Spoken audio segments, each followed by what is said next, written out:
Hey guys, it's Olivie Blake, and this is me not writing. Okay, so apologies again for missing last week, but I was working on the first draft of the Atlas Paradox, which I just finished. I think that's what happened last week. Time is crazy. I've basically spent the last week sort of like meditating on the completed draft, just because, I mentioned my first draft is essentially word vomit, which is more derogatory than what it actually is. It's cleaner than that. But the actual book comes out of the work that goes into the revision. I think there's a very romanticized idea of how books are written. And I think it's not necessarily fair to, which I said last week, but it seems like maybe some people didn't quite get the memo, that the first draft is just the first draft, and the work and the literature, if there's going to be any, comes out of the revision, the time you spend making the book good. So that's where I am right now. I just finished my meditation period on making sense of what I've just written. So now that I know exactly where everything is going and exactly what's going to happen, that's sort of the underpainting, and then I'm going to beautify it and make everything make sense. So yeah, so I spent the last week in that sort of mulling, processing what's just what I've written, how to make all the themes come across as clearly as possible, how to make sure that nothing feels too obviously, as with the verse book, there are twists and things that get revealed throughout the story. I want to make sure that's as good as possible. I used all my words in the draft. I did an Instagram live with Tor for their Tor After Dark series, which I think has concluded now. So definitely check out the other authors who were featured as well. That's all on Tor's Instagram account at Tor Books.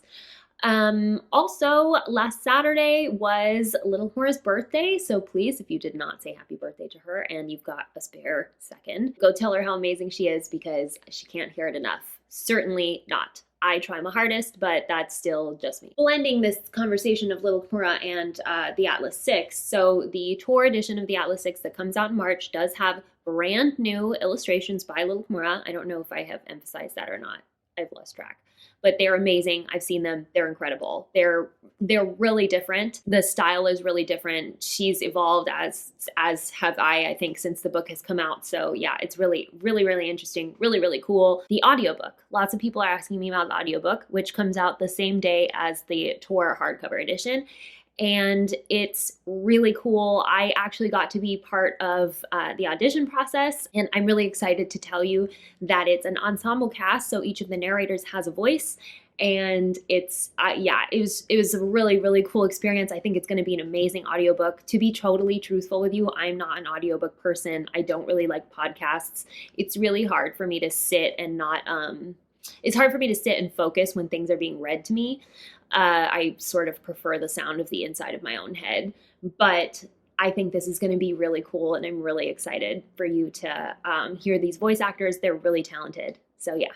This month's spell read was Empire of Sand by Tasha Suri. I loved it. I think that if you come from a fan fiction place, you're going to particularly like it, because it does remind me, well, it reminded me of two things. As I was reading it, it reminded me a lot of Kushiel's Dart, not in terms of the storyline or anything, but just the style of writing.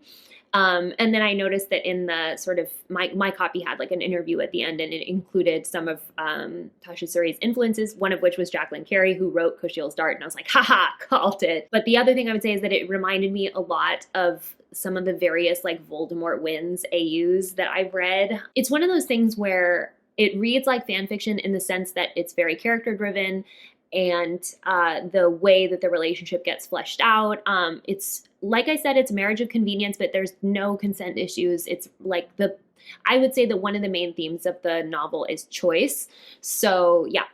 And in case you're curious, it is the first of a duology, but the second book is not about the same characters. So if you're not, if you don't have the time to invest in a series, you can read it as a standalone, I think, although you might want to keep reading. So yeah, I thought the world was really, really cool. So I have to post that discussion. I also have to post the Affinity discussion, but to be totally honest with you, I haven't finished Affinity yet. It's because last month was just so hard. It was so hard, and Affinity starts out pretty slow. I will be honest. It's pretty slow. I believe that it picks up in the second half, but because I was my baby's not sleeping. It's hard for me to find the time to read anyway. And I kept confusing it with parts of Alias Grace by Margaret Atwood, which I also read this year, but I will finish that at some point. That will get posted. Someone asked me for my thoughts on Red, Taylor's version, and as you probably know if you've been watching this for a long time, I love to talk about Taylor Swift, although I don't have any conspiracy theories for this one. I think my one that I mentioned last time when Folklore came out, not Evermore, was that I suspect that Taylor is going to write a young adult novel, and I feel like the All Too Well short film might be confirming that, because she's a novelist in the end of the music video, which takes place 13 years after, but it's only been 11 years. So maybe she has a book coming out in 2024. I don't know. I think that I often feel as a writer that I just enjoy the process of writing, and it's possible she would want to. In terms of the actual album, so I don't have strong memories of this album. It's funny because I'm quite attached to Fearless as an album. And I was a little bit, I think, not disappointed. I just felt sort of like, that release didn't affect me very much, versus this Red Taylor version release. I think I don't remember most of Red. And I think it's because I had already met Mr. Blake at the time. So I wasn't in like a heartbreak place in my life. The only thing I remember is watching the music video for We Are Never Getting Back Together. And I feel like I remember singing to the song 22, like in a sorority house, but I think the timing might be off there. But it doesn't matter. The point is, I wasn't super attached to the album. I didn't remember a lot of the songs on it. So I was surprised by how good it was. I really enjoyed it. I wanted to say that I really like The Very First Night. I'm not really a ballad person. Like, you know, All Too Well is a really good song, but like at that point in my life, I wasn't emotionally there anymore. So The Very First Night I really liked, but I can see why she didn't put it on the album, because it feels almost like it belongs on Fearless. State of Grace, I was shocked that I had no apparent memory of that. It's weird what songs I remember and don't remember. I really enjoyed Stay, Stay, Stay in a new way. I think that's the kind of thing I would have felt was kind of like corny at the time, but you know, now being in the place where I am now, it was just charming, and it was like, yeah, it is so crazy how much how important it becomes that someone just doesn't leave, you know, that hard things happen and you can trust that that person is going to stay is such a big part of love that I don't know gets discussed all that often. So I like that. I did actually remember Begin Again. And that's such a great way to close the original album. At the time when Red came out, I just wrote this down for myself. What I remember listening to, even though I think it was the following year, but I was listening to Pure Heroine by Lorde. That's what that period of time was like Lorde's era for me, and Young the Giant. And I want to say Imagine Dragons, like their debut album. When I was listening to Red, it's funny because I read some tweet that probably lots of you have read about how Taylor Swift writes for people who have never gotten over anything ever. And it's funny to be where I am and realize that I actually have gotten over a lot of the things that happened to me. All the heartbreak that I associate the album Fearless with, is gone now. Like I can remember it happening, and it doesn't bring up any feelings for me. And I was just the other day listening to my husband make my son laugh in the living room, and it was just this little moment of hearing that and thinking, if only, if in the nostalgia of this being read that era again, and this idea of like, wow, my younger self was so lonely and went through so much pain, and only to come out on the other end of this. I think the real comparison there is the all's well that ends well, but I'm in a new hell, and the all's well that ends well to end up with you. And so I just feel like, there's obviously no way that I could have told my younger, even if I had like popped up in a time machine and been like, it's going to work out, it's going to be fine, I wouldn't have believed me. But it's really interesting to look back and feel that way now. I talk a lot about how, like, it's weird. It's like in your 20s, you feel like you don't have any time. You don't have any time to figure anything out, and you need to figure it out all like very quickly. And then, you turn 30 and all of a sudden you realize actually there's so much time, and what were you feeling so stressed for? Like, because you're just now starting to understand who you are and how you fit into the rest of the world. And yeah. So it's just interesting to hear from young Taylor in old Taylor's body. But I did want to say that I think that I don't know how she's going to do Speak Now, because I hate the song Speak Now. Every time I hear it, I just don't like it in general. And every time I hear it, I think about the like expense of that bride. Like that bride is not getting those deposits back. And it really stresses me out, because like everything you spend on a wedding, do you know how much weddings cost? Like the average wedding is like, it's an insane amount of money. Like we're talking tens of thousands of dollars, and Taylor shows up and like this man, are you kidding me? You're if a man would leave his wedding, anyway, I also think that Better Than Revenge is one of Taylor's worst mistakes, and I don't know what she's going to do about that. So basically, Speak Now, Taylor's version, I feel like is going to be like sort of controversial. Like I don't think she can just redo it the way that she redid Red and Fearless. Kind of same with Bad Blood on 1989, although I want her to redo 1989. But anyway, here's a more personal one. My boyfriend is bisexual, and up until recently, it's never been an issue with us until he left his Instagram account logged into my phone and I started getting his notifications. Apparently, he's been sending photos of hot people to his friends and saying stuff like, I would hit that or I want that.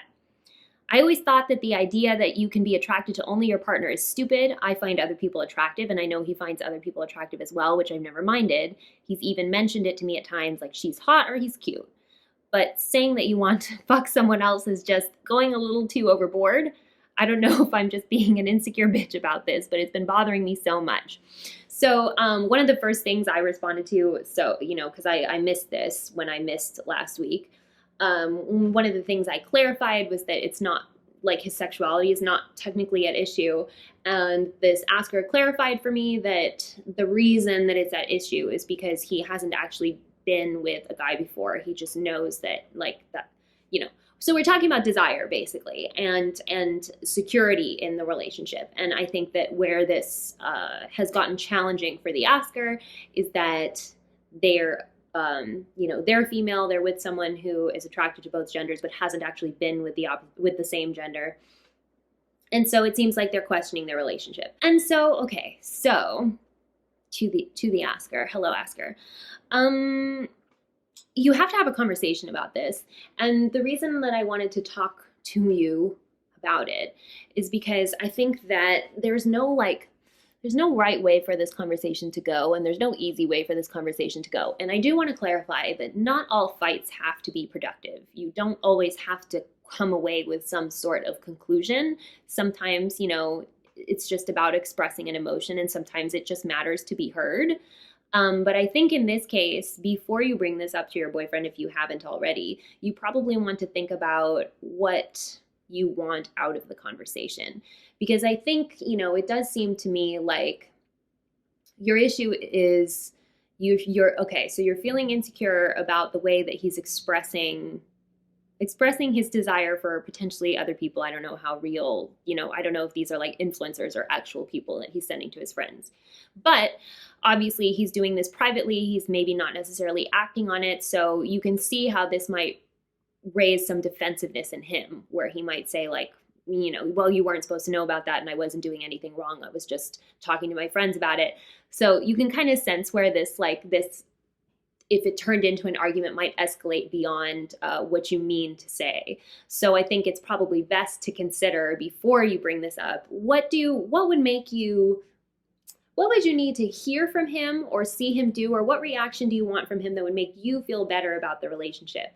Because I personally think that if you're feeling insecure about this, he might be giving you other reasons to feel insecure. Either he is or your situation is, because it might just be that it's in your head that you're thinking, well, he's never been with a guy before and maybe he wants to, and maybe that's making you feel insecure because you are questioning whether him being with you makes sense for him when he might want to maybe experiment with people of his gender. That's just a guess. That's for you to confirm and potentially to confirm with him. It might be a question of Do you feel like something is missing from this relationship? And I would also ask you, do you feel like something is missing? Do you feel like his attraction to you is incomplete in some way? I don't want to make a lot of guesses about his intentions or what he actually wants, or, you know, what is driving him to do this, because it does seem a little bit weird, and it's certainly jarring for you to discover it. I think it's really interesting that he just made this mistake. It's weird. It's almost like did he want to get caught on some level? Is this like self-sabotage, or was he really just that careless? Maybe nothing. Maybe it really is just an accident. You don't have to read into it that much. But I think that this is a matter of having a conversation, taking the pulse of your relationship, and maybe asking him if he's getting everything he wants, needs, and then also, are you? Because I think that it's certainly possible to know that, like, you know, as I brought up, this isn't about his sexuality, because even if he were saying this about purely women, if it was purely heterosexual desire, that wouldn't improve things. It wouldn't change the state of your security about your relationship, unless you're having questions about whether he feels like he's missing out on something. So either he's giving you that impression, or you're projecting that impression onto him, which is why I think you want to have this conversation. Because I think that one of the things that we tend to do in general as people is to project narratives onto the people in our lives, where we assume we know what they're thinking, or that they give us these dots, they give us points A, B, and C, and we connect them in a way that isn't necessarily true. So there's both the possibility that he is, he did something on impulse. This mistake was not even really a mistake. He does kind of want to explore his sexuality in some other way, and this is just his like terrible way of bringing it up subconsciously. And then, in that case, you probably want to have that conversation for both your sakes. Or that has nothing to do with that, and all he is just like a boy who was sending some messages. I don't know. It is.